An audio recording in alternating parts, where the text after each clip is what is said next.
नमस्कार प्रेक्षकांनो, लग्नानंतर होईलच प्रेम या मालिकेच्या आजच्या भागामध्ये आपल्याला पाहायला मिळालं, काव्याने जीवाला शर्ट काढायला सांगितलेलं असतं. याचा राग नंदिनीला खूप आलेला असतो आणि नंदिनी रागारागामध्ये काव्याला रूममध्ये घेऊन येते.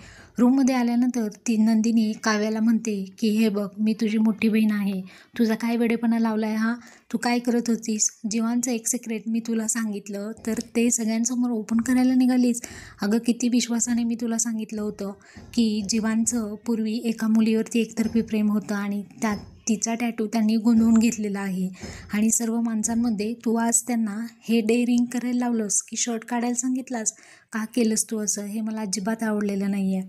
यावरती काव्या ही म्हणते, अगं ताई, तुझा नवरा ऑलरेडी कोणाच्या तरी प्रेमात होता आणि त्याबद्दल तुला जाणून घ्यावं असं नाही वाटत? अशी कशी ग तू? असं म्हणून काव्या तिला बोलत असते. नंदिनी म्हणते, हे बघ, प्रत्येकाची एक स्पेस वेगवेगळी असते. त्यांची प्रायव्हसी मेंटेन करणं हे माझं काम आहे आणि जेव्हा त्यांना सांगू वाटेल तेव्हा ते तिचं नाव मला सांगतीलच. मी का फोर्स करू त्यांना? त्यांची प्रायव्हसी त्यांना मेंटेन करू दे ना. तुला यामध्ये पडण्याची काही गरज नाही आहे आणि तू सतत असं त्यांना टॉर्चर करण्याचा प्रयत्न करू नको. मला हे अजिबात आवडलेलं नाही.